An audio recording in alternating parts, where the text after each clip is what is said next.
In 1896, a European superpower invaded Africa, armed with the world's most advanced rifles, cannons, and unshakable confidence.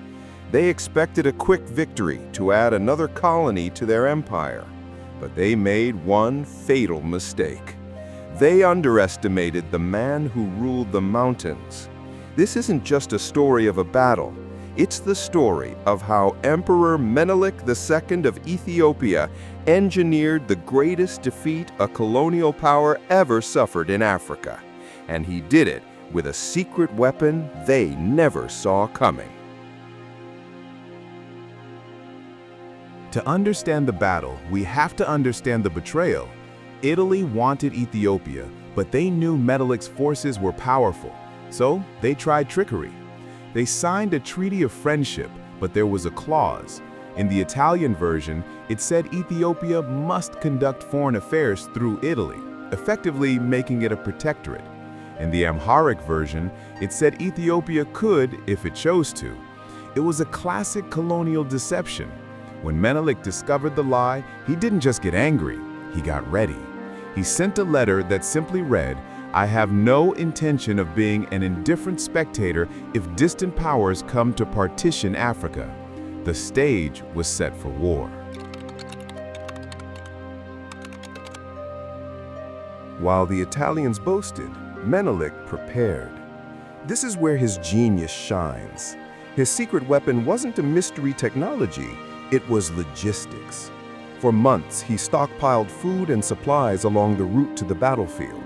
He used his authority to unite fractious warlords, gathering an army of over 100,000 men.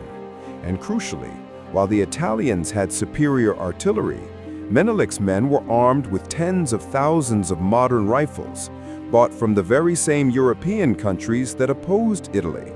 He had turned Europe's greed against itself.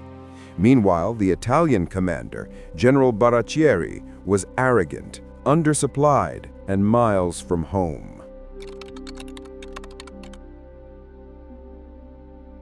On March 1, 1896, the Italians marched into a trap. They planned a night march to attack Menelik's camp at dawn.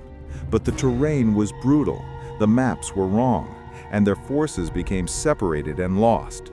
As the sun rose, they weren't facing a disorganized camp.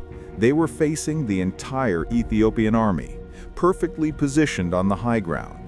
What followed wasn't a battle, it was a rout. The Ethiopian forces, fighting for their homeland, surrounded and overwhelmed the Italian divisions. In a single day, the Italian army was annihilated.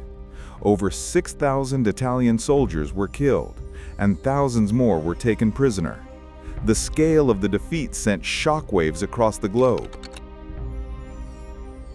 The victory at Adwa wasn't just a military win, it was a diplomatic earthquake. Menelik II, in a move of brilliant statesmanship, chose not to humiliate Italy further. He negotiated a peace where Italy was forced to recognize Ethiopia's full and complete independence in the Treaty of Addis Ababa. Ethiopia became a beacon of hope and the only African nation to never be colonized.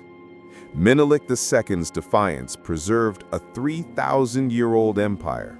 His story is a masterclass in strategy, leadership, and the power of a united people.